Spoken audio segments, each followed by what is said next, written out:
قیامت کا دن ہوگا اور وہ سب سے زیادہ پریشانی کا دن ہوگا، سب سے زیادہ مصیبت کا دن ہوگا. اس سے بڑا پریشانی کا دن اور کوئی نہیں ہے. ہر انسان پریشان ہوگا، خوف زدہ ہوگا. اس خوف زدہ ہونے کی حالت میں جب اس کو محسوس ہوگا کہ میرے پاس نیکیاں تھوڑی ہیں، تو وہ نیکیوں کو لینے کے لیے جب کسی کے بارے میں سوچے گا تو قرآن مجید سے ثابت ہے کہ بھائی کی طرف دھیان جائے گا.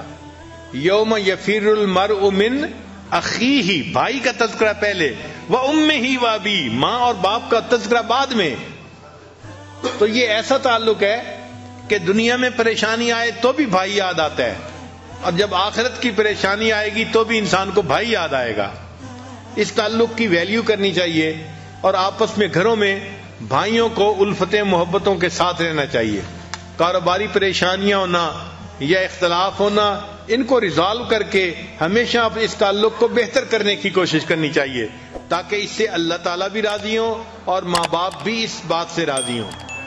چنانچہ بھائیوں کے درمیان اور بہنوں کے درمیان محبتوں کے عجیب و غریب واقعات ہیں.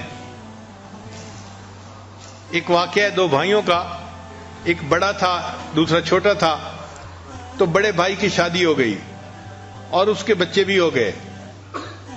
چھوٹا بھائی ابھی اپنی جاب کر رہا تھا، اس کی شادی نہیں ہوئی تھی. ان کے والد فوت ہو گئے، تو والد کی زرعی زمین تھی، وہ ان دونوں بھائیوں نے آدھی آدھی تقسیم کر لی. جب آدھی آدھی تقسیم کر لی تو اب اس زمین کی فصل نکلی سال کے بعد جیسے نکلتی ہے. تو بڑے بھائی نے بھی اپنی فصل کو سمیٹا اور چھوٹے نے بھی سمیٹا. مگر جب رات آئی تو بڑے بھائی نے سوچا کہ میرے ساتھ بیٹے بھی ہیں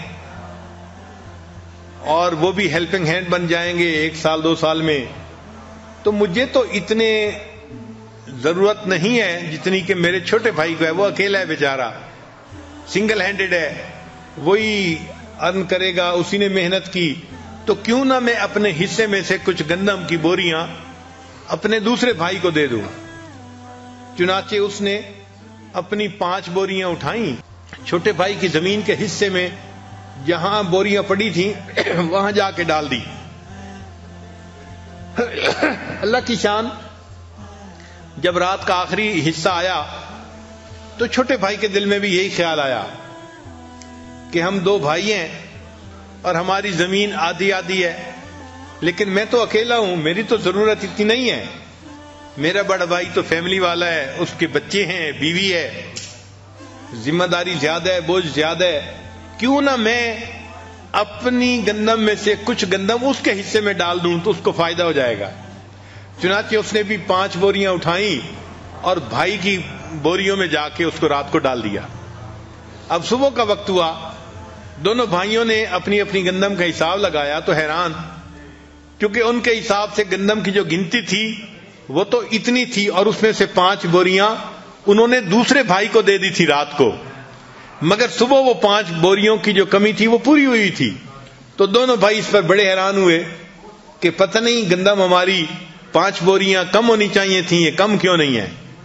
اگلی رات آئی تو دونوں بھائیوں نے سوچا کہ آج ہم پھر گندم جو ہے نا اپنے بھائی کے کھیت میں ڈال کے آتے ہیں. اللہ تعالیٰ کی شان کہ ایک نے 5 بوریاں اٹھائیں اور دوسرے نے 5 بوریاں اٹھائیں. جب دونوں ایک دوسرے کی زمین پہ ڈالنے کے لیے جانے لگے تو راستے میں ایک دوسرے سے ملاقات ہو گئی. ایک نے بھی 5 بوریاں اٹھائی ہوئی تھیں ٹریکٹر پہ، دوسرے نے بھی اٹھائی ہوئی تھیں. وہ اپنے بھائی کے حصے میں ڈالنے جا رہا تھا اور یہ اپنے بھائی کے حصے میں ڈالنے جا رہا تھا. اللہ تعالیٰ ایسی سچی محبتیں ہمیں بھی عطا فرمائے.